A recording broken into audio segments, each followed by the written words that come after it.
Usually, like, war movies are for men with the love sprinkled in so that they can bring their women on a date. This was the reverse. This was Mhm. a love story with war sprinkled in so Yes. that women could go, "Honey, let's watch this." It's a 6 night event before they even get to the war. Yeah, Yes. that's exactly what it is. And that's a perfect introduction to episodes 3 and 4 of our Watch with History here with Matt Callery. So, Matt, thank you for succinctly summarizing. If people want to sign off now, just go ahead because Matt just summarized it in a good sentence or two.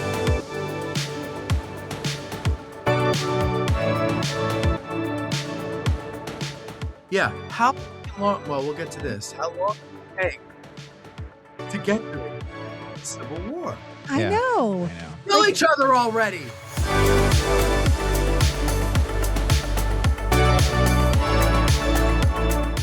I was sick when we watched the episode 4 because it was just before I was traveling and like I came down with a fever and I'm sitting there in like this like semi fever dream and I'm like, is this like all love story? I mean, Is it's this just real? a whole lot of drama here. And I'm curled up on the couch. So we're here with Matt Callery again on Talk with History podcast. We're talking about North and South. I keep having to train myself not to say the North and the South. It's just North and South. Yeah. And episode 3 and 4, if you watched our episode 1 and 2 episode, this is now we're kicking off in 1848. So episode 3 kicks off in 1848, just before the Fugitive Slave Act. And I think we get there by the end of it. Yeah. Not to the war just yet. So hold your horses, everybody, as Matt was just mentioning to us. Yeah. So this is this epic miniseries from 1985 that all of our grandmothers and mothers watched. Oh, you watched it. I mean, you guys watched it as And kids. if we were there right? with them, we were watching it too. Yeah, of course. And as a little kid, you don't know any better, No. right? And, I'm sure there are other guys my age there who were little boys at the time who also had to watch it because that's what was on the television that the family watched. And you might not have wanted to admit it to your mother who's, watching the thing, but the bosoms that are heaving, Yes. They're plentiful. Yeah, and you don't know exactly what's going on, but you're like, well, this is intriguing, and they're very pretty women in that show, and Very pretty. Very pretty.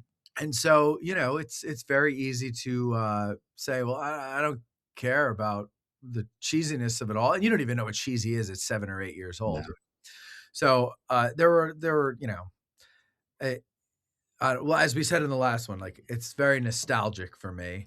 Yes. Because it reminds me of being at my grandmother's house and just being a kid and not realizing, the true extent of how messed up the world is. And you think everything is good and everything's going to be taken care of by mom and dad. And I don't know, for some reason, North and South really churns up a lot of that for me. Yeah, well, and actually, episode 3 kicks off, right? I said 1848, but it kicks off with kind of a pretty serious, dramatic event, and that's Prime escaping, right? So one of the enslaved there at the plantation, At Orry's plantation. he finally decides to up and escape. Now, the Hazards had come down and they had visited, right? So I think they were visiting down there at the time. At least And George was. Maybe it was just George. I don't think it's George, the whole family hasn't come down yet. Yeah. Hasn't come down yet. But Prime had gotten into some trouble in the past. We've been introduced to him in the past. He got trouble drinking one time and this, that, and the other. So he finally decides to try and escape. And he gets his butt kicked a million times. His lady's being, taken, abused, and he's like bearing the brunt of all of it. And so he decides to run away.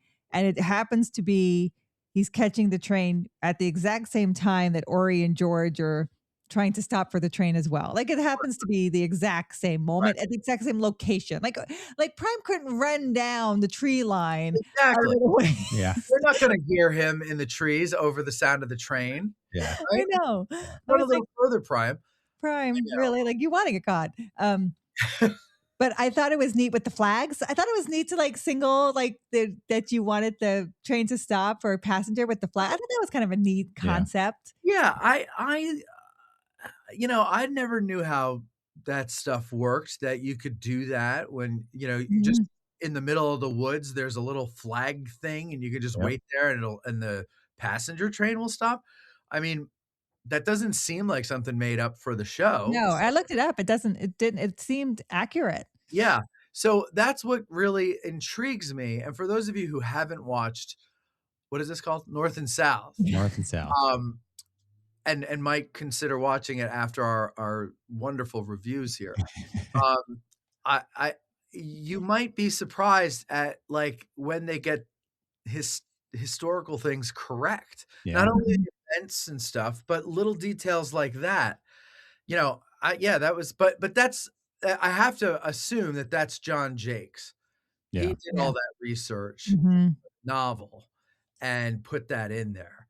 Well, Yeah. and it was interesting too. So I kind of like that, right? They show the brotherhood between the two, right? The George and Ori, yeah. Orry, right? He catches him, then he lets him go because George kind of convinces him. He says, "Life for a life," right? You saved my life. I Yeah, saved his, but he keeps pushing back against George and saying, "Hey, you can't change how we do things here in the South." So they're constantly showing that conflict, and then we jump forward to Abolitionist Hall, and that was kind of interesting to me because I didn't study a lot of that part of history, right? The abolitionist movement. You learn surface level stuff when you learn high school history. But I did take some notes on this particular episode, and like they were singing at the beginning, and I didn't know if that was like actually a thing that they did in these abolitionist sure. meetings, Sure. and they had Frederick Douglass speaking up there. Mhm. And I didn't know if they actually had women that were like Kirstie Alley's character, that she got up there and gave this impassioned speech. Like very, I mean, I did write down a note. I've never seen Kirstie Alley act like that before. No. Right? It's No, not Cheers. Like this is a dramatic Yeah. This speech. is before Cheers. this is before Cheers and Yeah. before Look Who's Talking. Yeah, before Luke was talking. Her 2 biggest, dramatic roles. No, she's great in it because, she and, Ashton, and we Yeah. don't really see it so much in 3 and 4, but when we get into 5 and 6, that's where Ashton really shows that she is the counterpart, the Yeah. Southern Virgilia, Mhm. Kirstie Alley, and I can't stand either one of them. Oh God, me too. And it's because I just can't stand that type of person in general, the, like, brainwashed, mindless zealot. I cannot stand them, and I avoid them like the plague, and, uh, and they're both that way, and so it's interesting that, like, the families mirror each other, where the bulk of the families are moderate for their Yeah. region, but Yes. they have one hothead in the family that causes nothing but problems and embarrassment and shame for them.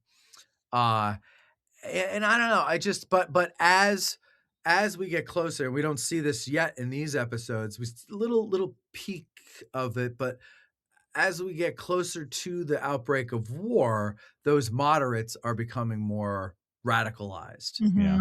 Fully radical, but they're picking sides now, and they are drawing a line in the sand between each other. But and really, like, one of the first ways we see it is the scene with Priam, where Ori, and Patrick Swayze was a good actor. Yeah. He did. I think he's the best in Yeah. this, actually. I agree, and George is a close second, but Mhm. like he in this thing with Priam, you listen to the tone in his voice, like he at the same time, like almost in the same sentence, the way he says Priam's name is like a disappointed parent, but then the rest of it is like um an upset brother or sister, because Mhm. they're probably around the same age. They grew up together, right? Mhm.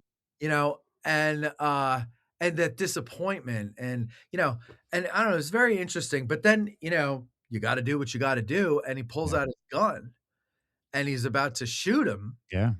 and George intervenes, and he exploits their friendship in order to save Priam's life.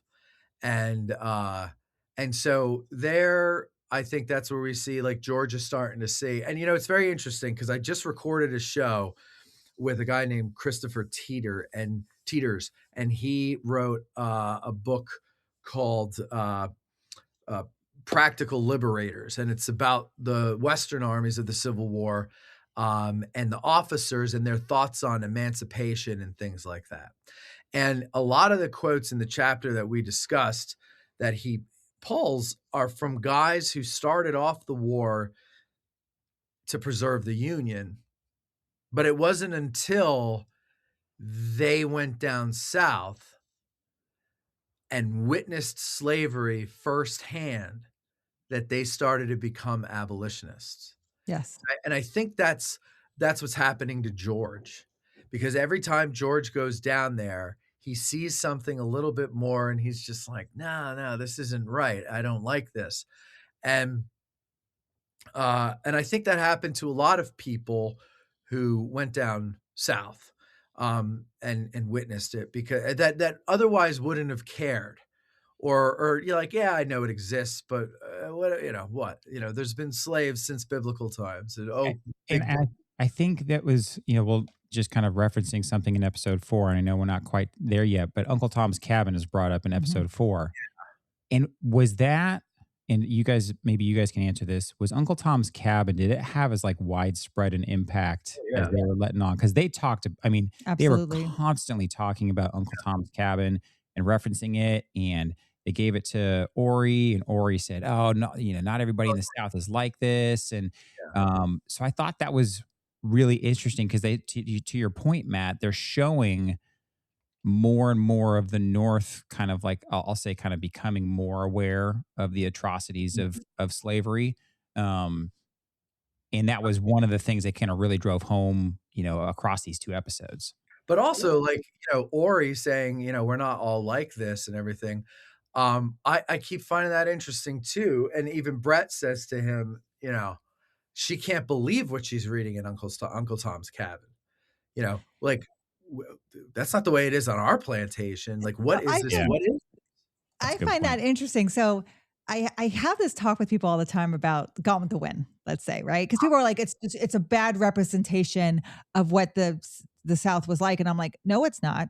It's exactly what a white woman's in the South, her perception would be. She wouldn't care about her enslaved. She wouldn't Right. care if Mammy had a family. She wouldn't care what was going on. She's involved in her whole life. She's very self-absorbed. That's Yes. perfectly what it would be. And the thing with Ori and his sister, bad things happen on their plantation. Their overseer is horrible. Yeah. And they almost ignore it or pretend like it's not happening. And so they almost pretend like, not us, but yeah, it is going on. Why do you think Prime ran away? Right?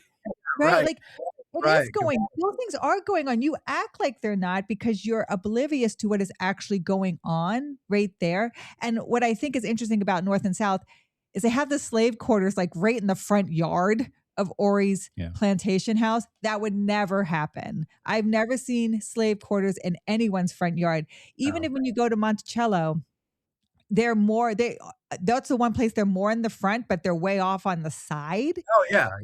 Any other plantation, slave quarters are way in the back. Yeah. Like they're away from the main house. Like they're not going to want to see their everyday lifestyle. Like they don't want that oppression in their face. And that's why they can fake this oblivious, like it's not like that here. We don't treat people like that here.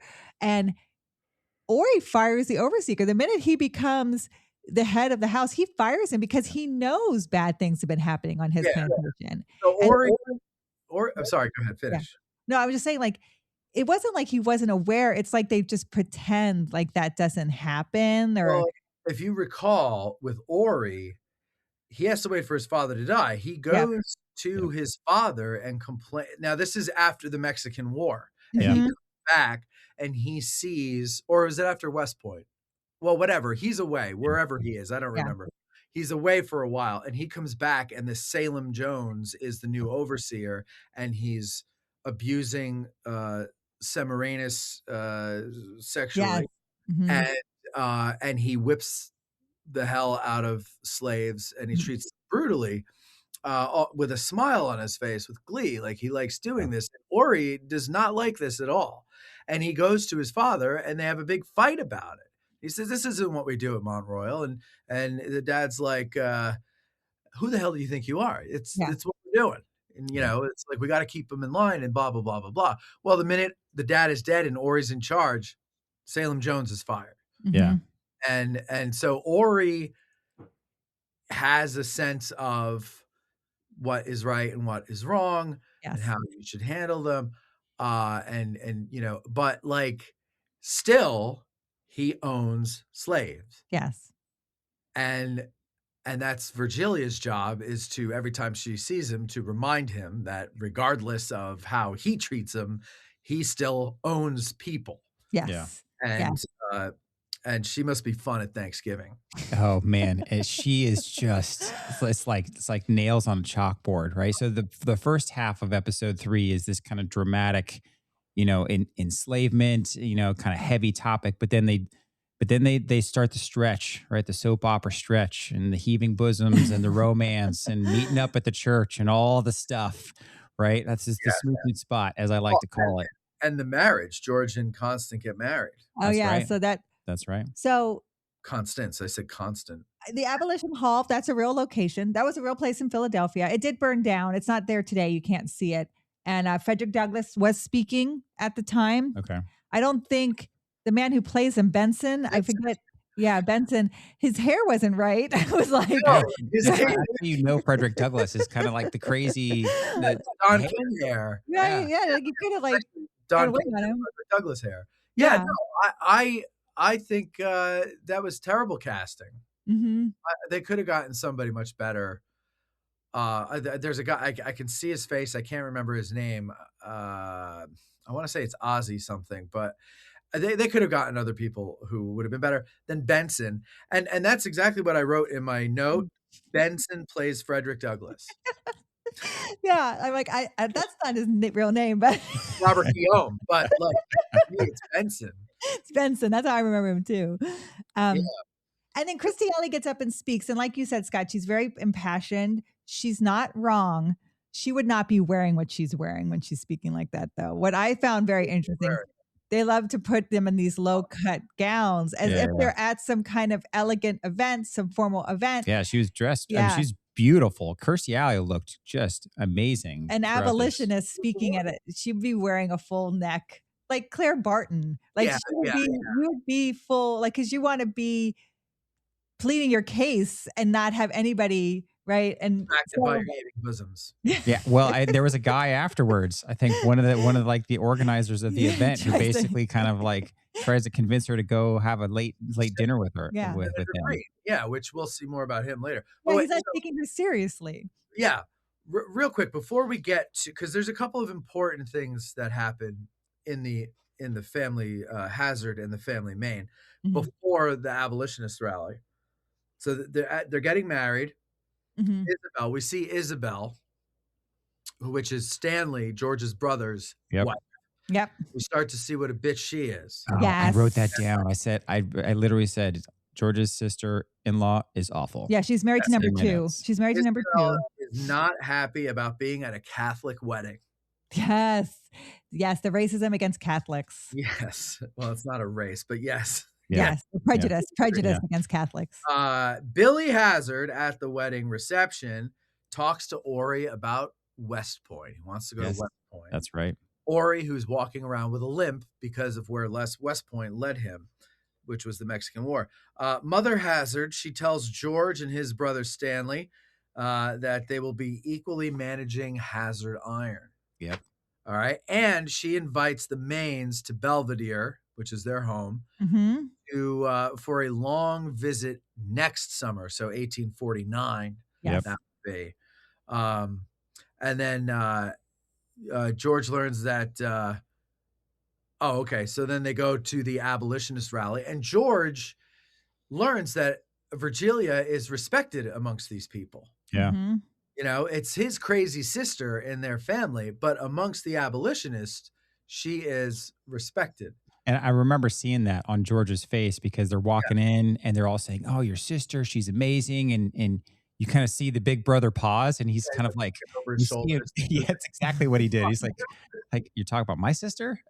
You know, exactly what any big brother would probably do. So that he played that well. Yeah. And then so she talks about slave farms and breeding farms and things like that. Yeah. And Breeding states. Yep. yeah, and some of the women there are a little offended by the way she puts it and everything, but she wins over the audience in the end. And then yes, Senator Green tries to get jiggy with her. Yes. And then we'll go back down to South Carolina after that with Justin and Madeline. Yes. Now Justin, he's a bad man. He is, and he's very abusive. And they just show how she feels trapped. Like she doesn't try to leave or run away or. So I did write down in my notes, right? And I know divorce was not common, but they mentioned it at one point, and maybe it was Orry was talking to Madeline when they were at the church, hooking up again. How common? I mean, I'm sure it was incredibly uncommon, but what did it take to get a divorce back then? Did that actually happen? When I think this is episode 5, so we're skipping ahead a bit here. But when did you get to episode 5 yet? I haven't been there yet. All right. Well, you think Justin's bad now? Yeah. You just wait, he gets worse. Oh wow. And I'll give you one little thing. He imprisons her in her room basically and gets her hooked on laudanum. So the end of 4, he's imprisoning her. At the end of 4, he'd imprisoned her. So in 5, he basically starves her, and then he gets a doctor to come saying she won't leave her room, she won't eat anything. But meanwhile, he's brought her to the brink of death. The doctor prescribes a tonic for her, and then it's a celery tonic, which I don't know what the hell that is. But eventually, she's going to have to switch over to laudanum.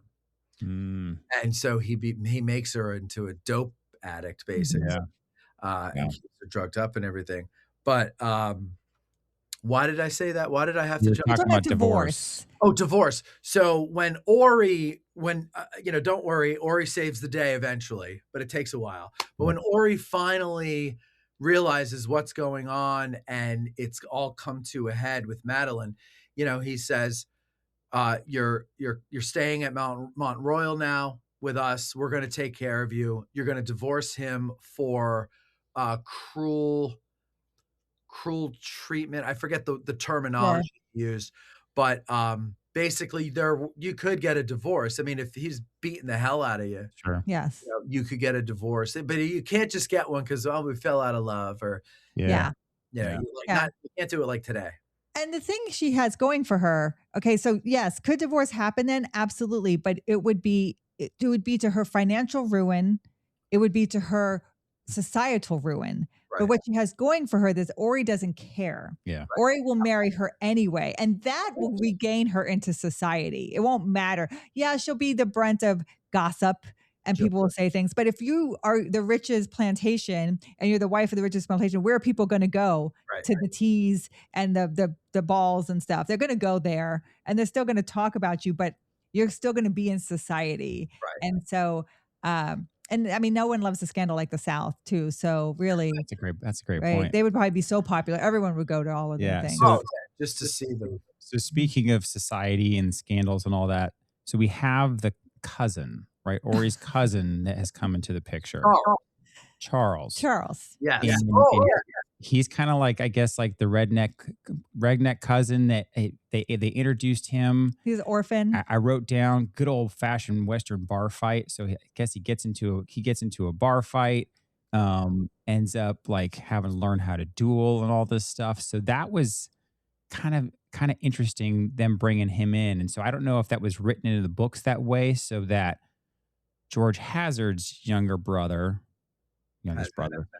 had someone else to go through West Point with, right? Because they ended up going through West Point, right? And they were kind of the next generation of, Hazards and Maines that were going through West Point. But I kind of enjoyed his character once he kind of came around and got settled into the Orry, Maine, sphere. Well, I really liked the duel scene because you're right. Like he felt like the redheaded stepchild in the Maine family and had kind of a resentment for them.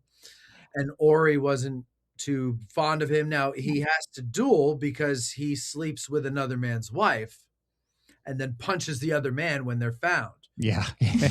So the other man's stuttering second Yes. comes to Mont Royal and says to Orry that we got to duel your cousin. And Orry's like, duels are illegal. He's like, we don't care. Yeah. And so Orry ends up being his cousin's second, Charles' second, and he teaches him how to duel and everything like that. And they get to the point where they duel, and the other guy is this pompous ass drinking champagne and everything, and fires a shot in his arm, nicks him in the arm. Now, first of all, this is the thing that bothers me about Hollywood with arm wounds. Yeah. Okay, so Charles has got the gun extended. He gets shot like here. The gun stays out. His arm stays out. That I was impressed. I thought that was pretty impressive, actually. Didn't even budge. Didn't flinch, right? Arm stays out. And then he eventually, I think, fires the shot up in the air. While the other guy, but first he's holding it out there while the other guy like falls to his knees and starts to cower like a woman. Yeah. No, ladies. No, it's okay. Yeah. And, some men do. I wanted to say another word, but I want to keep it clean. And anyway, so Charles fires a shot in the air, lets the man live. The man's family, who's watching, applaud Charles. So I noted that, and I wrote down the country boy didn't know why they were applauding. Yes, right? yes. And so that was just kind of a stark moment. It was so interesting. That whole duel scene was very interesting, right? Because obviously we don't do that nowadays. And so when you see them kind of going through the motions, and each second is going out there and loading the gun and checking the weapons and doing all the things, I just thought that was kind of again, right, the guy in me. I was like, okay, we got away from the soap opera. Now we're getting a little bit of action here. Is he going to get shot or not? And then, and then so we get a little bit of that towards the end of episode 3. Well, I think it shows how much Orry is centered on tradition.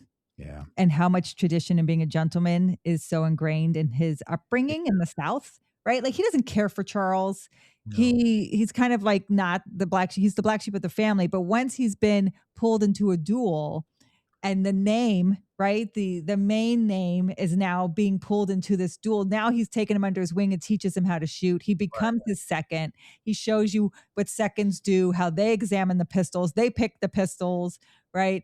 And then I was telling Scott, like, the thing about a duel is the seconds will try to work it out first. If they can't, they're going to duel. They have a doctor there. The doctor will turn around so he doesn't see what happens in the duel, but he's there to treat somebody. And most times, men did throw away their shots because that would be the end of it. It was like, you defended yourself.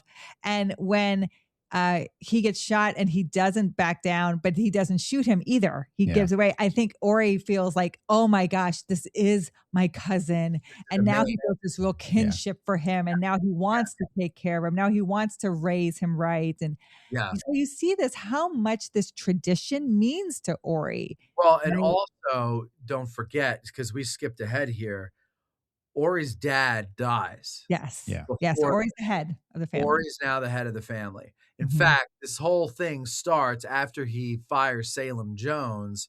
Salem Jones goes to the bar and gets in the bar fight with Charles. And then Orry comes and breaks it up. And then the next morning finds out that Orry went and slept with a married woman. And this whole bullshit started. Yes.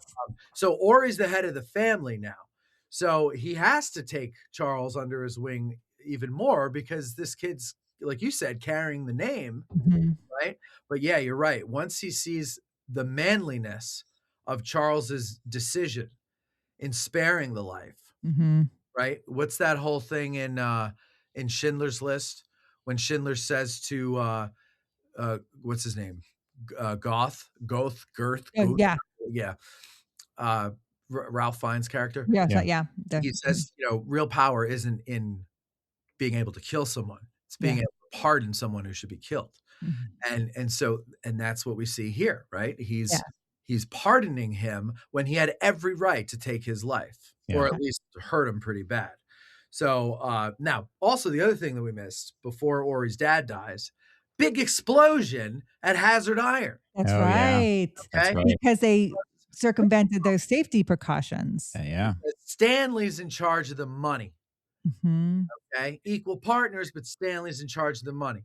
I think is he the older brother? Is that why I maybe? think he's technically I think he's the older brother. I That's why think the he is the mom put older him in brother. charge. Yeah. Well, that really things up because George ordered reinforcing bands that would have prevented this. And now, and then and Stanley's like, oh, well, it was too expensive. He's like, well, now we got to pay money to the families of these people. And he's like, so it would have been cheaper, to do this and whatever and blah, blah, blah. So Yeah. big problem there.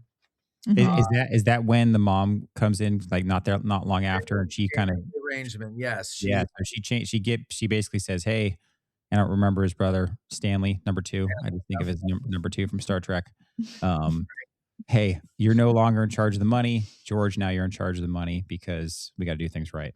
And Stanley's wife Isabel is Pissed. she's really pissed Oh man, about she's this. awful. All she wants is that Hazard money. Yeah, And she calls Constance that Irish slut of his. I Mhm. know she's the worst. She is the worst. Good grief. I'd rather have an Irish slut than a like you, That's I so know, true. man. I was I just would say.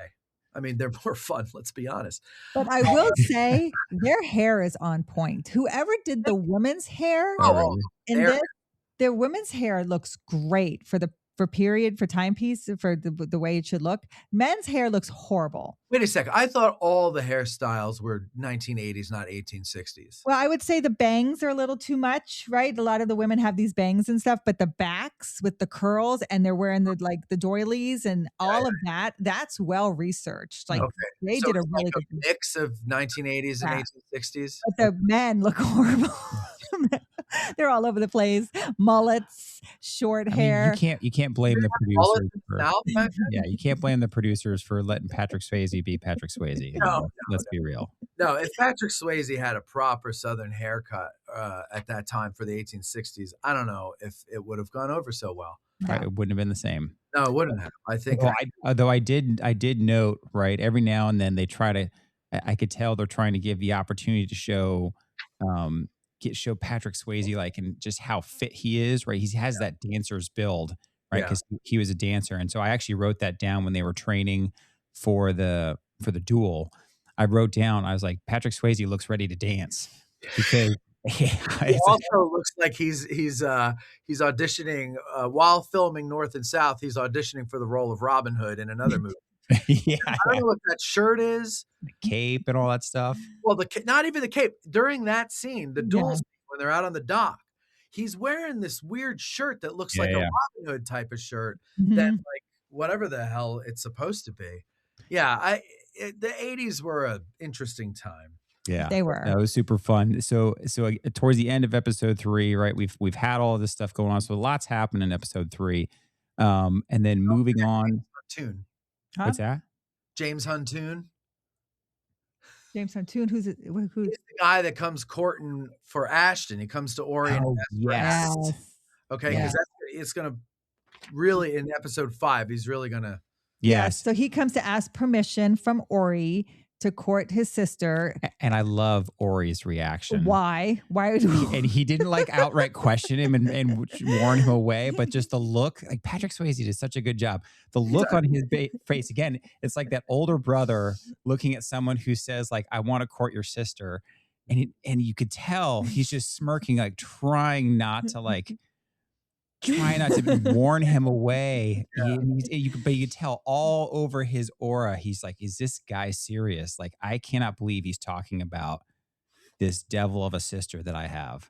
Well, eventually they get to the end because Orry gets called away. Yep.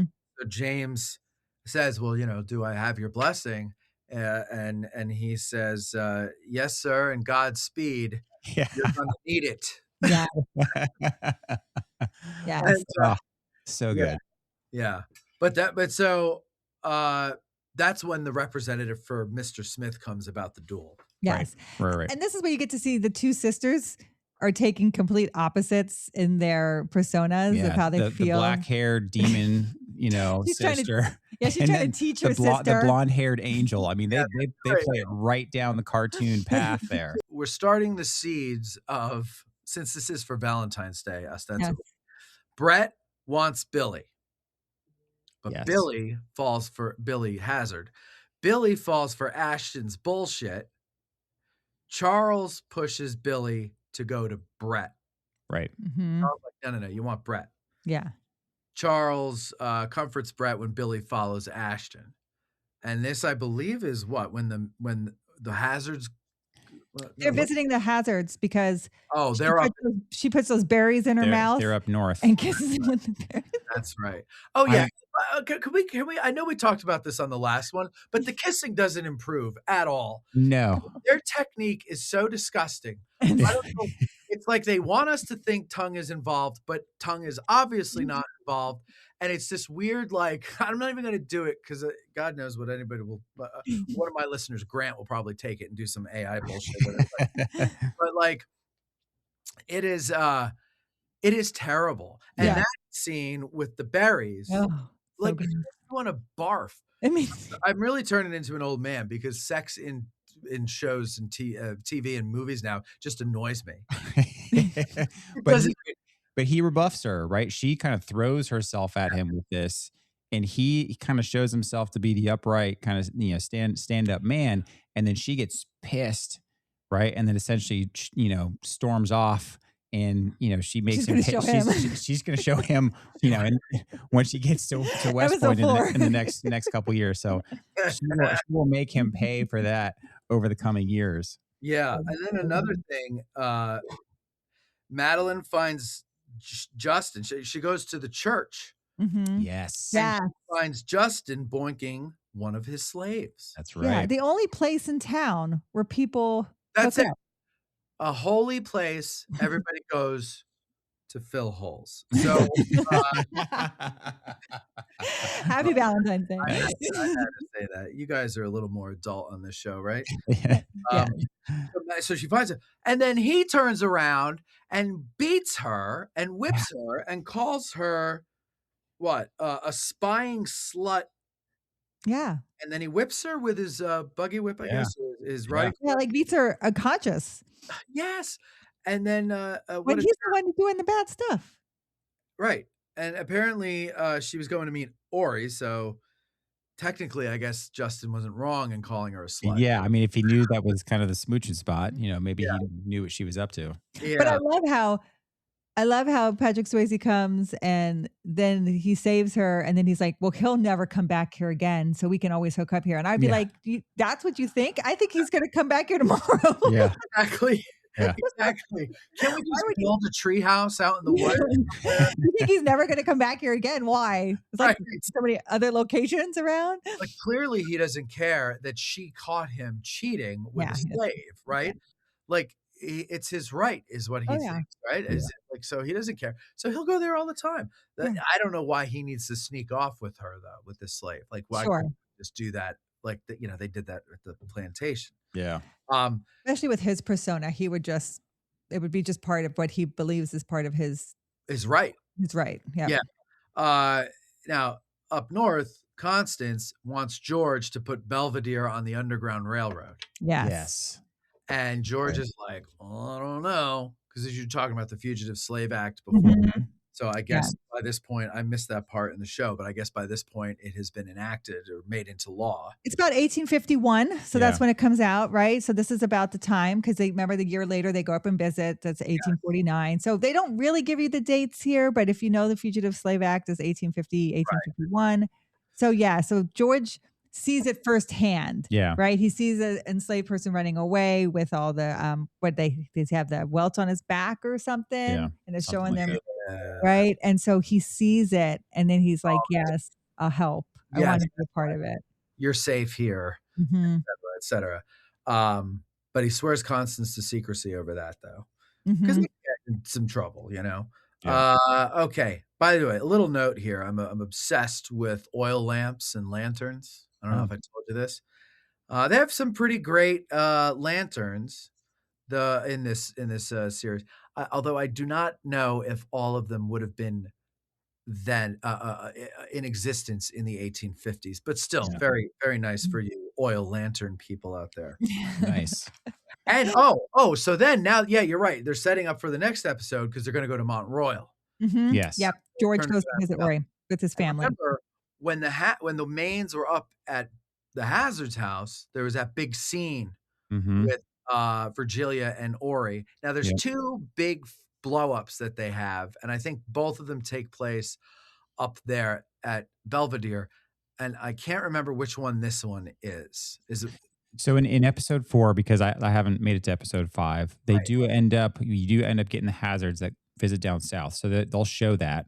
That's later in episode 4. But in episode 3, when they're up north, Virgilia says some very not nice things at the table, and she's basically kicked out of dinner. Yeah, she's kicked out of dinner. She says she'll stay in her room for the rest of the time. And then, then when she hears that they've been invited to the South, she wants to go. She wants to go. That's right. And so she has to kind of make amends with her brother and saying that she'll be very good. She'll be on her best behavior because she's been talking so much about abolition and she's never seen it.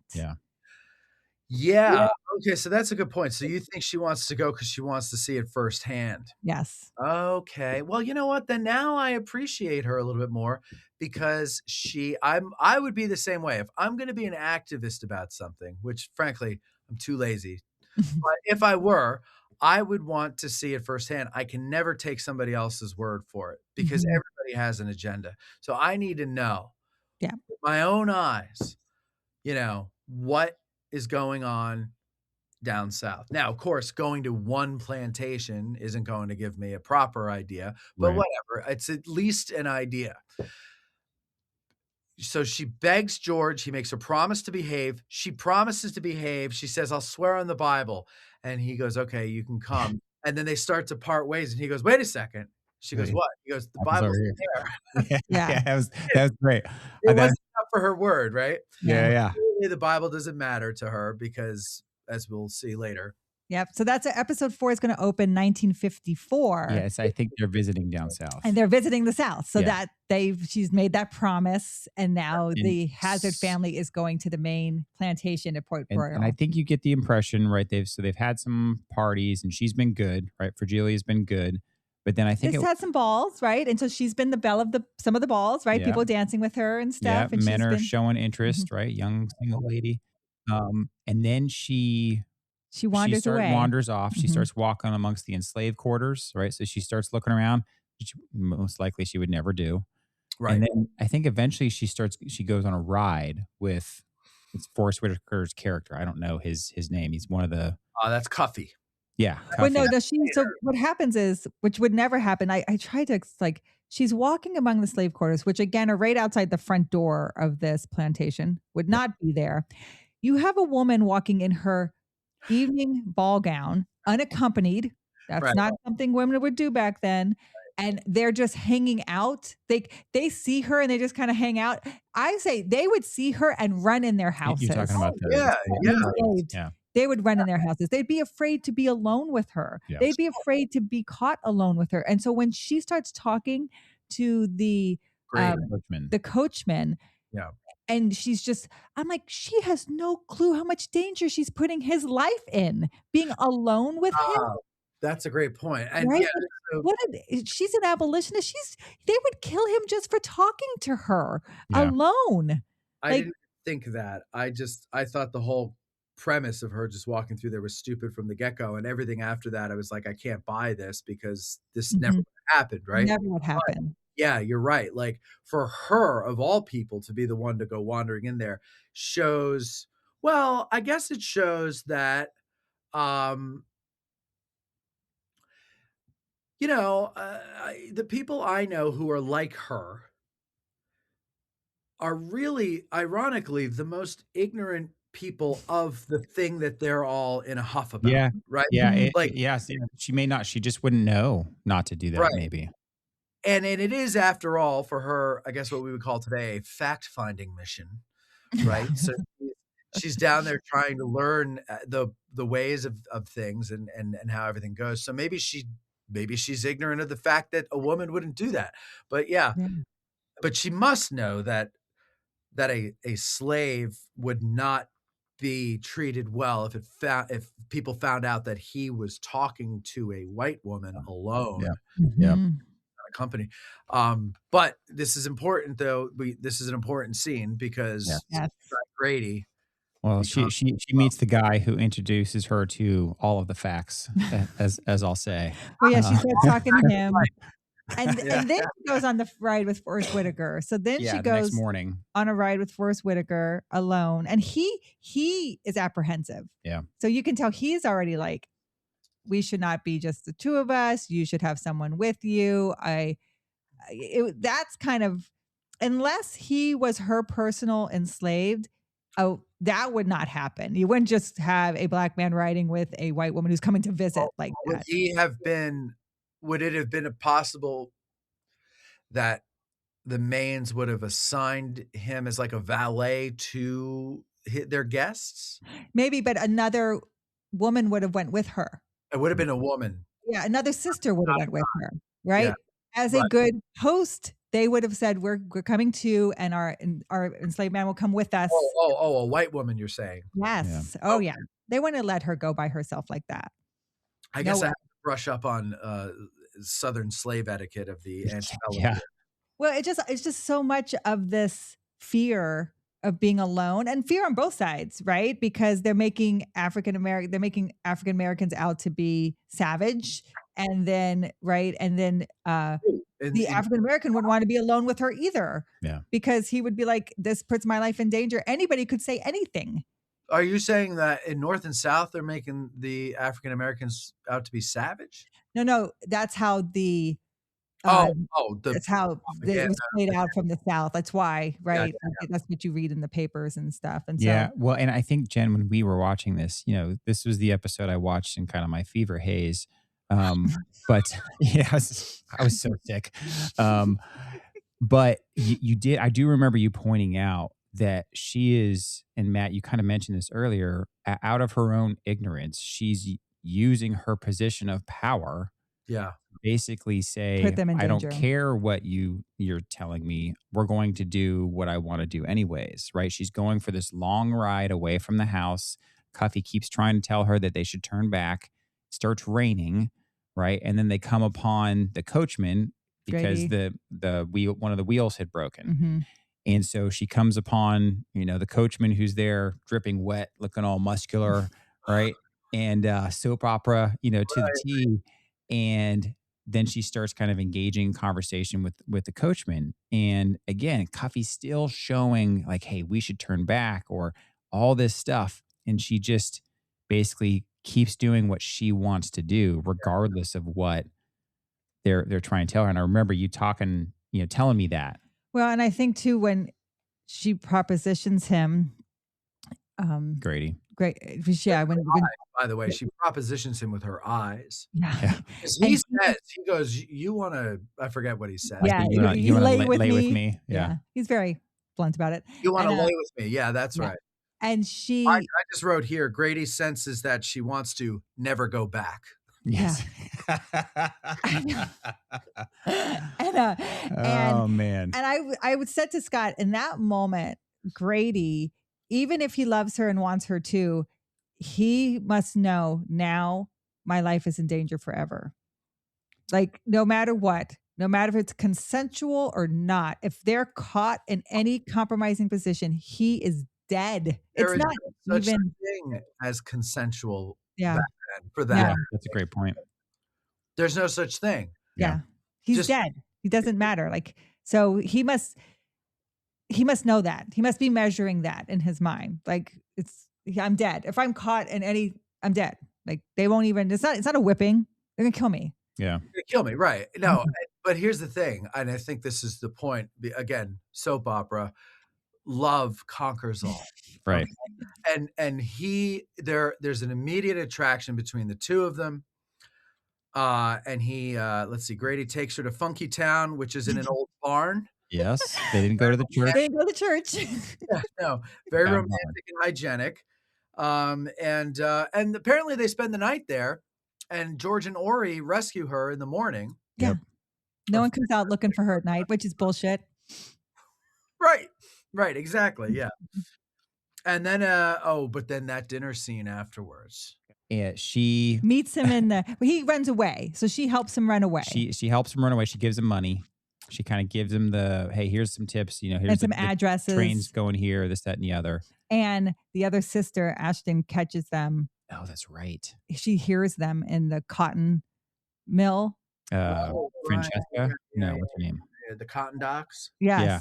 She catches them. She hears them. So then she brings it up at dinner. That's right. Oh, yes. Remember? God, she's like, those two sisters. She's a little snake. I really love. So I love that dynamic of those two going at it at the table. I heard something, right? Because she's like, it takes one to know one.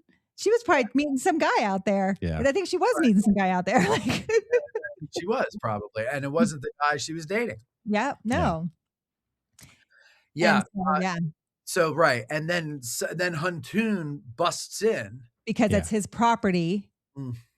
And she's helped him run away. And so then Orry's like, this is a big deal. This is a man's property. He has a right to go after it. And that's when the families are like, now we have to leave. This is a huge because thing. Huntoon had busted in because his coachman had ran off. Right. And I think Orry even says, he's like, yeah, we heard that he had run away or something like that. And so he accuses the sister, Virgilia. And then the Hazards and Orry, Maine are like, you can't do that. Like, you can't be accusing, right? And Kirstie Alley's just letting the tension build. She's just letting the tension build. She's sitting there stewing in it. Right? She's like a pig in mud with all this drama. And the two brothers are like, oh my gosh, our sisters. The two brothers are trying to defend her honor. And then finally she's like, well, he deserves an answer. She says a couple times. And then finally she says that she helped him run away. And you see George just how angry he is. And not that it happened, but at his sister who promised to be good. And like, she did all this, like, and is just destroying relationships by what she's done. And you just, and again, I was so impressed by the acting in this. Like, they did a really good job. I thought it was going to be kind of cheesy, but all the characters, you love them or you hate them. And like, they're carrying it right there with you. Sure. And so just the tension in that dinner scene was, like I said, it cut through my fever dream and it stuck with me. And it was just so good. And I think they ended up kind of leaving shortly after that. Well, yeah, they have to. Yeah. Because Virgilia broke the law. Yeah. Yeah. Because that's the thing. She Grady has a little rowboat and he rows up and she gives him an address in Philadelphia. Yep. Mm-hmm. Like a safe house. Yeah. Mm-hmm. And she'll obviously meet him up there later. But I'm sure that wasn't, I would have liked to, that's a movie I'd like to see, is Grady's trip from South Carolina up to that safe house in Philadelphia. How the hell did you do that back then? Right? Like, it's not like she's part of an underground railroad network down there. Yeah. Where she has connections there that can get him connecting the dots up to Philadelphia. So, but of course, it's a television movie. We have to just suspend disbelief and not ask these questions. I know. We just believe he made it up there on his own. Right. No other help. Yeah. So, and then is this when, because I remember where that storyline goes, but I think we go to West Point after this. So the two boys are graduating. Charles and Billy graduate West Point. The two sisters are there. Orry's sisters the families are there. Are all visiting. They're all visiting. They're celebrating their graduation. I think this is before the dinner scene because they're pretty amiable with each other. But this is where what's her name? Ashton. What's the bad sister? Ashton is going to get back at Billy by sleeping with as many West Point boys as she can. Yeah. And, I remember the first time I saw this a couple of years ago. I don't remember. See, as a kid, I didn't get this at all. What are all the buttons? What does that mean? Diving across the room to grab the remote and turn it off. Right over my head. I had no idea what was happening. Carson got on. What's Carson got on?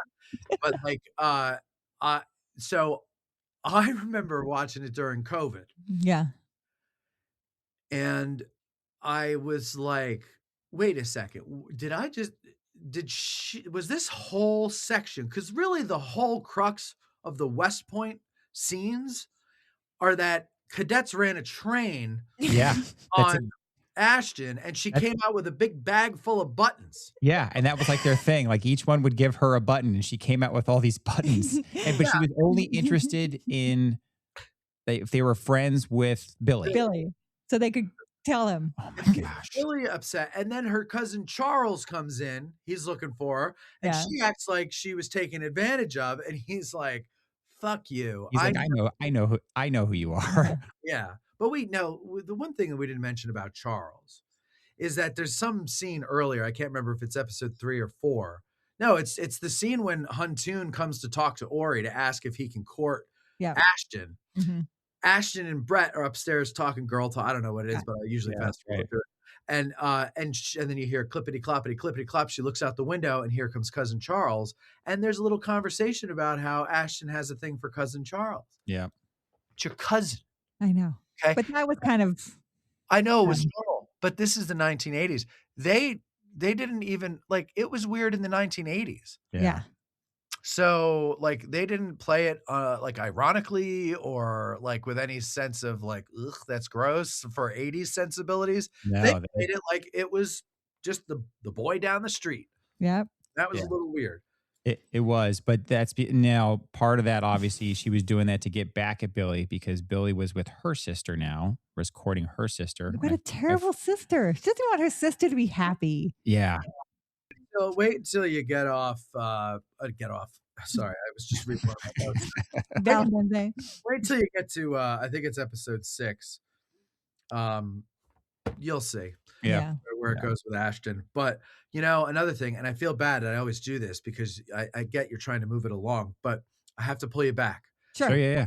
Before West Point in Philadelphia, we do see Grady up in Philadelphia. Oh yes, I have that note here. Oh yes. And he is approached by the Pennsylvania Anti-Slavery Society to speak about slavery, but asks him and Virgilia not to call for violence in the South. And this, I think, is very important because we recorded a show that we called Tavern Talks, and we did it at a local tavern. And we talked about John Brown and John Brown's raid. And one of the things that I was trying to establish, but a lot of the people, we had a couple of Virgilias in the audience, and a few of them did not want to, they couldn't grasp nuance.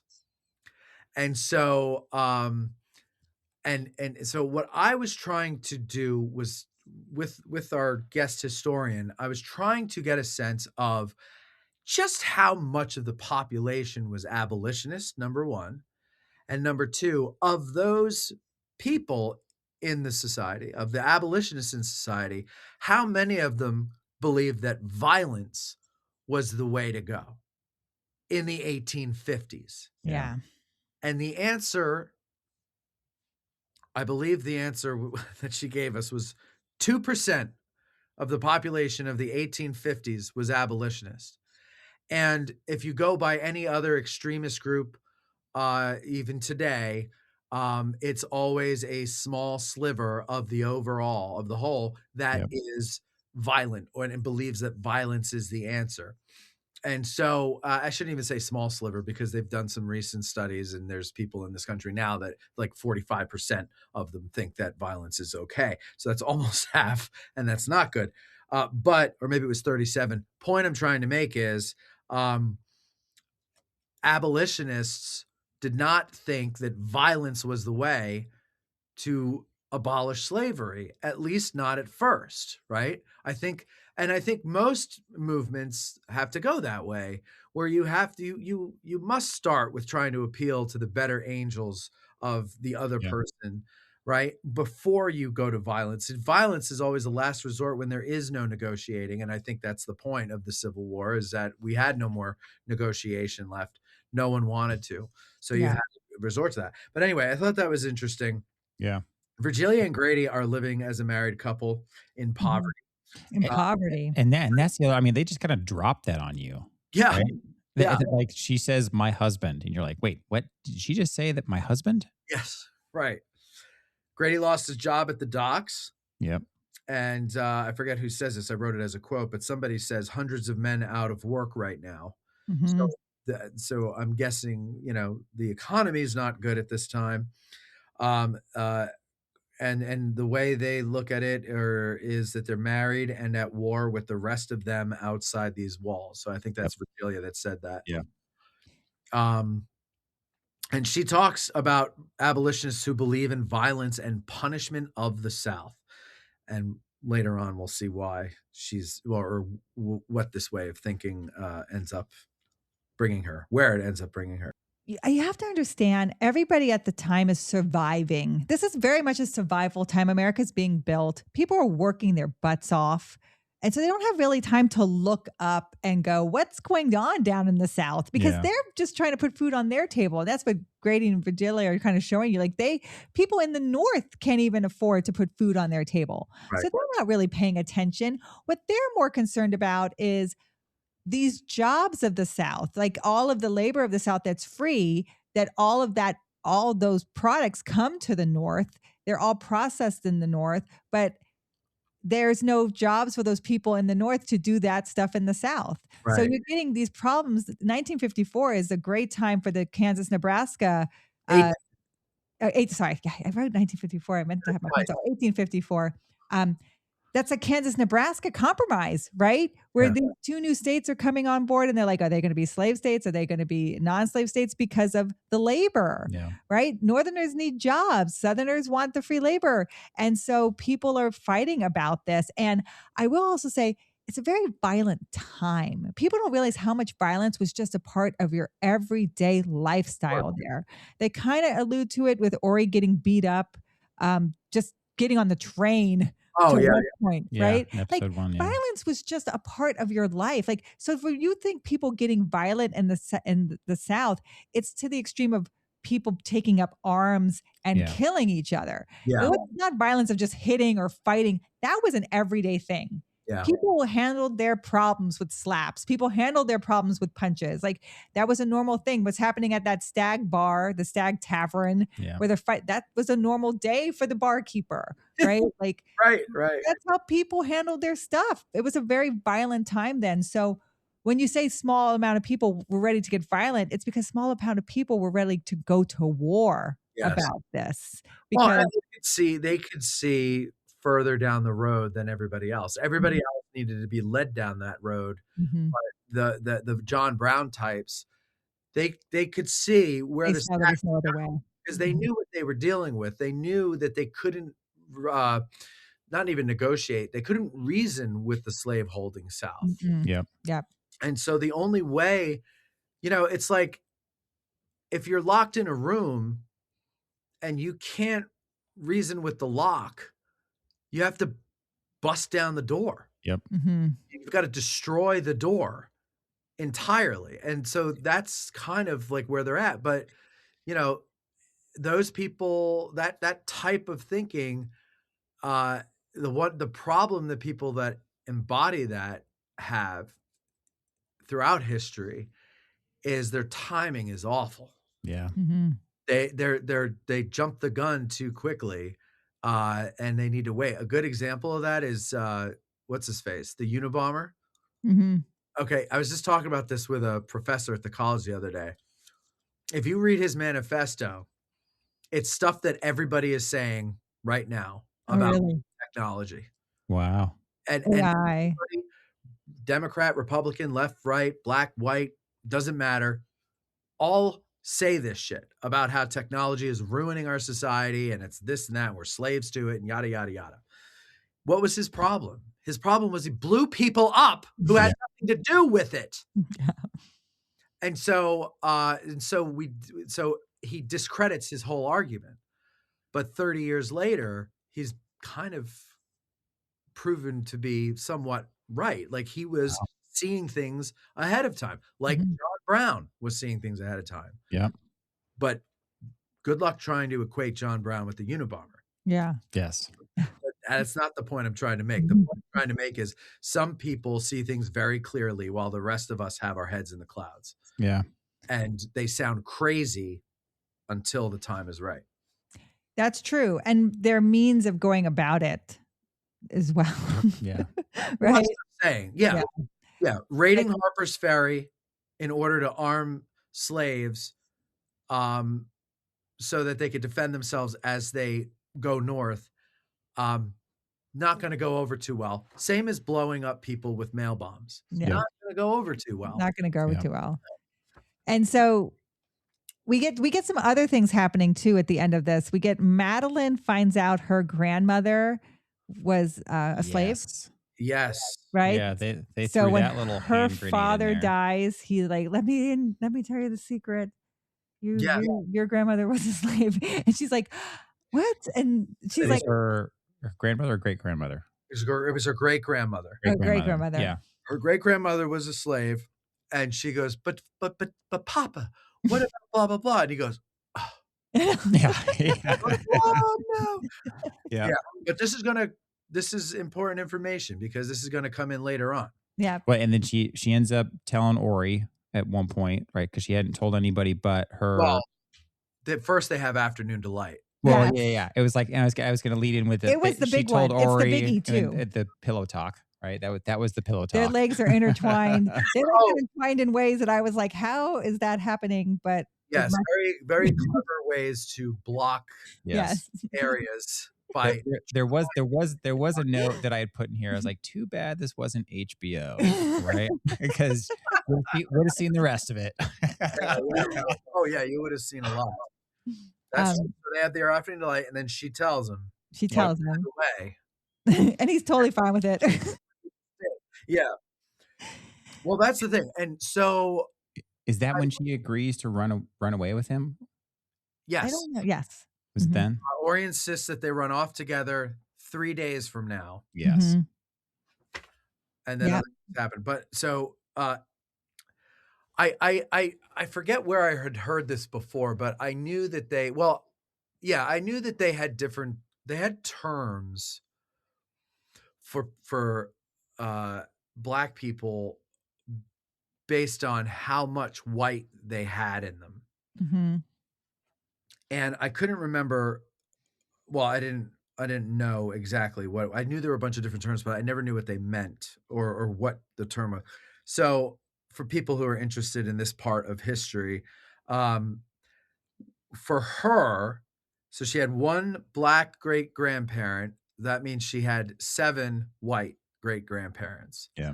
That would mean that she was what's called an octoroon. Mm-hmm. Oh. Yep. Now, where the fuck do you come up with these names? Like, I get it, oct meaning 8. Yeah. Mm-hmm. Like, it is so vile. It is. By our standards today, right? And our government still, classifies people by race and everything like that. And so it's not much different, but like, it is different, but it isn't much different. Like, that they would come, like, who gives a shit? It was those missegregation laws, right? Because you couldn't have a drop of Black blood in your body, you would be considered Black. Yeah, and right. So you couldn't marry a white person. Oh, wow. Right? And it's very interesting because it's very similar to the Nuremberg laws later in the 20th century. Oh. With the percentage of Jewish blood that you have in you. Mm-hmm. So it's just such an awful, and for all the problems our society has today, I'm really glad these aren't one of them, because I wouldn't be very comfortable around this shit. Yeah. Like, you know what I mean? Well, and she even says like, oh, if my husband finds out, like he would kill me and all this stuff. And then you kind of start feeling for her, right? So she's laying there with Orry in the smooching spot, right? In the rundown church. They say, let's run away together in 3 days. We'll meet back here. She goes home, and then I think it's why can I never remember her name? Sally. Oh, Ashton. Yeah. Ashton comes to her, and we had talked about the train that was run on Ashton at West Point. Well, one of those West Pointers got her pregnant. She doesn't know which one. So one of those virgins got into the station. Yeah. And she's not married yet. She probably could have pawned that off. Yeah. On her husband, which probably would happen a lot in the South. Because she has said all through, she's like, I'm going to marry this guy because he's going to have big political power, right? And she's very clearly stated it, but she's also clearly stated, why would I stop fooling around with all the guys that I can? Like, wouldn't they be disappointed if I wasn't loving on all of them. Like, she basically said something like that. It's Yeah. like her job. She knows what her job And is. so she had come to Madeline, right? So she had left her family home plantation. She couldn't do it there. So she came to Madeline. Madeline had a good reputation for helping people out and essentially kind of said, like, I'm pregnant. I need some help, right? I I'm think not married. I'm It'll not ruin married. me. And they She fought. does it for Orry. She doesn't do That's it for right. her. So She Madeline decides to help her.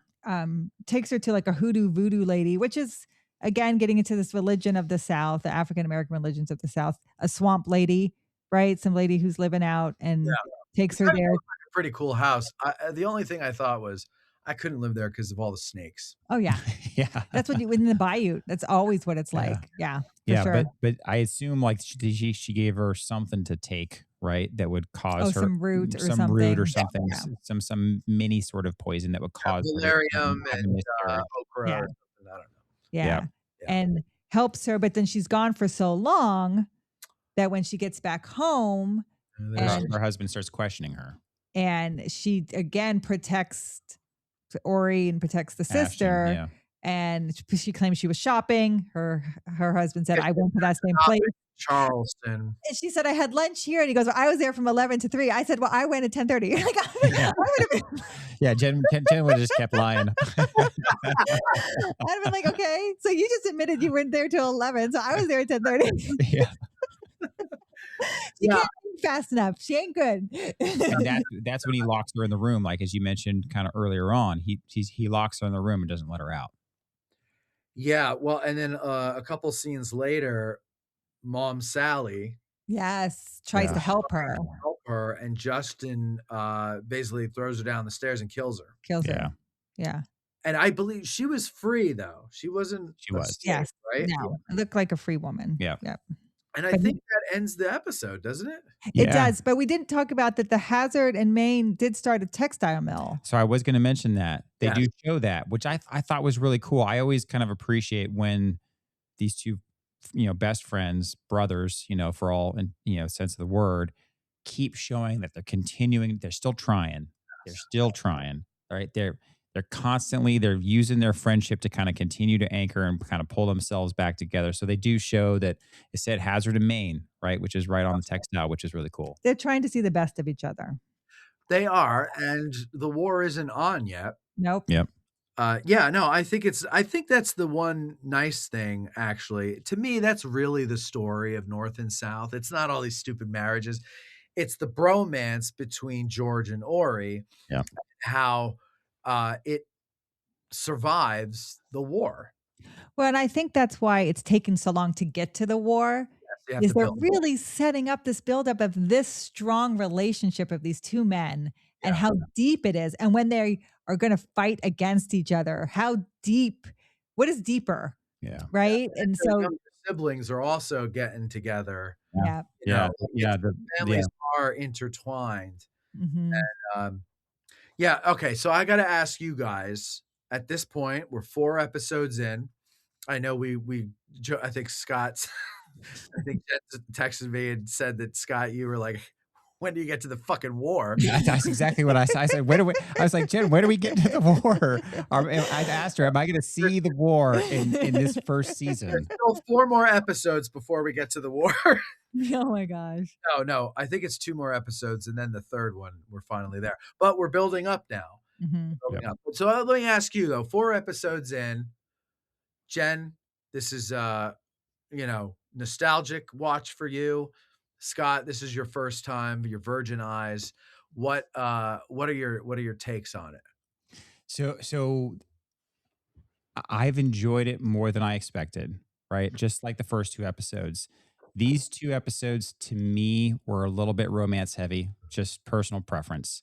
Yeah. But I do like how they have really done, like they really tried to keep these kind of key historical points through the episodes, bringing up the things that everybody understands, but also going deep enough that I looked up the drinking song from what they were singing in the West Point bar, Benny Haven's Oh, that's an actual, to this day, that's still a West Point drinking song.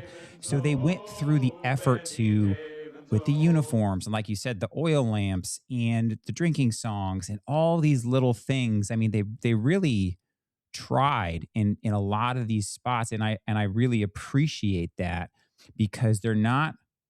Sometimes it's easy for Hollywood to rush through things, Yes. and you'll get a little bit lost, especially someone like me who's not, doesn't study history as much as this one is sitting next to me. And, of course, my favorite piece of this is, like you said, is the bromance, right? I just love that. That's what keeps me, staying tuned. That's what keeps me in it. That's what keeps me tied to the story is these two going through, because you can picture, those are some of the best stories, the best movies, miniseries is when you can picture yourself a little bit in Yeah. that, in one of those characters' shoes. And I could picture myself on either side. And that's the mark of a well-written story, Yes. in my opinion, because I can see myself on the Hazard side. I can see myself in the struggles and the conflicts on the Maine side. And that to me has been what's kind of I've been so impressed with up to this point. And then they throw in the fun stuff, right? They throw in the hey, that would never happen, but she sleeps with a slave or whatever it is, right? All those kinds of things is they throw those in there. Um, and it's actually I can see why it was a mini series in the 80s that did so well. Yeah, I think, like we were saying before when we started, that like in a normal war movie, you throw the romance in so that a guy and a girl can go out on a date and there's something for everybody, but it's really for the guy. In the miniseries like this, it's a love story, it's a soap opera, but you throw in the war for the guy. But honestly, like I feel like men and women probably could have really gotten into half of each episode. Yeah. Like, and I think every guy has a George Hazard or an Orry Maine, right? We have that best friend, and you talk about the same things they talk about. Your families get to know each other well, and it's almost like you feel like they're your family. You're a little freer to maybe criticize a cousin of your friend or something Mhm. that you wouldn't do with another friend's family. And and and then you vehemently disagree on certain things, but at the end of the day, when the other one's lovesick and drinking his face off, you come and you snap him out of it and you Yeah. invite him to be your best man or something at your wedding. And those things are petty. Those disagreements and everything, they're nothing. They're petty compared to what this person means to you. And it's yeah, I think everybody can women can relate to that too. Mhm. Women have a best friend like that as well, of course. I hate how you have to caveat everything or qualify everything. Yeah, you don't. Of course, both men and women have best friends. What about you, Jen? What do you think? I love the bromance. I think for me, what I really like about the North and the South is what I feel like we're falling away from in today is people don't wanna empathize with the South. Yeah. People wanna villainize everybody who was in the South, and how could you, and the greatest sin, and yes, slavery was all that, but you have to I like what this does is it gives you a real sense of a person who, like, I think Patrick Swayze plays it so well, who is living in this world, a part of this world, grew up in this world, and how he rationalizes this, even with his sister reading Uncle Tom's Cabin. Is this real for us? Like, Yep. I find nowadays people don't wanna play those roles. They don't even wanna play Yeah. where you're empathizing with us the South. Like, we did a story about a woman who was a Confederate slave. I mean, not Confederate, she was a Confederate spy, Mhm. right? And I was trying to give her agency, like, "Look what she did. Look how she rode her horse for 3 days to spy for the Confederacy." Women didn't do that back then, and people were like, "Are you a Southern sympathizer?" And I'm like, "No, I'm trying to give agency to people who are living through this in real life."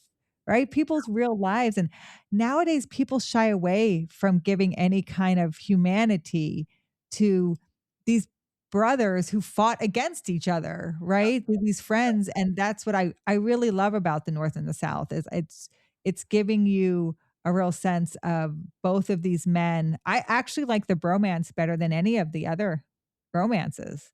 Like Yeah, I do too, because it's fun. yeah. And I see the real love between these two men. Yeah. Right. And I will say women have best friends. We love our best friends. It's more rare, I think, for a man to have a real close best friend like this. Right. I think you're right. And it's a shame because I have a best friend. People often say that I'm the Patrick Swayze of the two. And, but like, and I must tell you, like when I watch this, I picture the two of us in these situations. Honestly, I don't know who would be who, but it's not even in the context of the Civil War. It's just, could I eventually find myself on the opposing side of a battlefield to Pete, my best friend? Yeah, I know. I think, I've thought about that actually more than I probably should have before watching this. And I always struggled with that because the answer is I'd run across the lines and be the first one to shoot him for being so stupid as to take up arms against my side. So, just thank God we're too old to fight wars now, Pete. But if we were younger, it would have been a mess. But yeah, no, I think the bromance is nice, and you're right. I think I don't know too many men who have a male best friend. Yeah, maybe that's an old fashioned thing. I don't know. I hope it's not. It's a great thing to have. Mm-hmm. You don't need a whole bunch of friends if you got a good one. Yeah. Nope. I always say it's better to have 4 quarters than 100 pennies. Yeah. When it comes to friends. Yeah. There you go. All right. Can I give a little preview? Yes. Yeah, let's do it. Let's hear the preview of the next couple episodes. 5 and 6. These are just the notes off of the first page of episode 5 and then the first page of episode 6. Okay. Just highlights of some of my notes. Ready? Here we go. Justin is a real dick. She's now a dopehead and acts like she doesn't know Orry. Oh, wow. Orry has come to follow up on an invite to Ashton's wedding. Jesus, another wedding. That's first page of episode 5. Nice. We're going to have to beep some of these. Oh, do you beep? I'm sorry. No. It could be History After Dark. Don't we have History After Dark? Yeah, we do. Okay. Okay. Then let's see here. Okay. Episode 6. George visits Orry to apologize face to face to save their friendship. What's he apologizing for? Going to have to watch episode 5 to find out, ladies and gentlemen. And then let's see what else here. George and Orry agree to let Billy and Brett marry. Ah, nice. Okay. All right. And then, while celebrating, Billy is recalled to Fort Moultrie as it is put on alert. Ooh. And that's all on page 1. All right. Well, folks, thanks for sticking with us through this episode. I am really enjoying talking about North and South. Not only because it's just an ultra classic 1980s Civil War era miniseries with Patrick Swayze, but I am enjoying the company with Mr. Matt Callery here. So folks, thanks for listening. Thanks for watching. Stick around, subscribe to both our channels to catch the next episode, which we'll be talking about episodes 5 and 6. And if you haven't watched the first episode where we talk about episodes 1 and 2, you can go check that out. Obviously, I'll link that down below. So Matt, thanks for joining us again.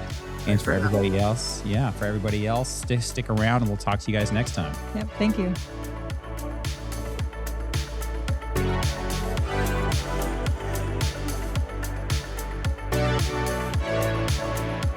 This has been a Walk with History production. Talk with History is created and hosted by me, Scott Benny. Episode researched by Jennifer Benny. Check out the show notes for links and references mentioned in this episode. Talk with History is supported by our community at thehistoryroadtrip.com. Our eternal thanks go out to our lifetime members to help keep us going. Thank you to Doug Liberty, Larry Myers, Patrick Benny, Gail Cooper, Christy Coates, Calvin Gifford, Courtney Sanini, Gene Noah, Larry Mitchell, Tommy Anderson, Susan Sulis, Bruce Lynch, Dino Garner, Mark Barrett, Don Kennedy, and John Simpson. Make sure you hit that follow button in that podcast player, and we'll talk to you next time.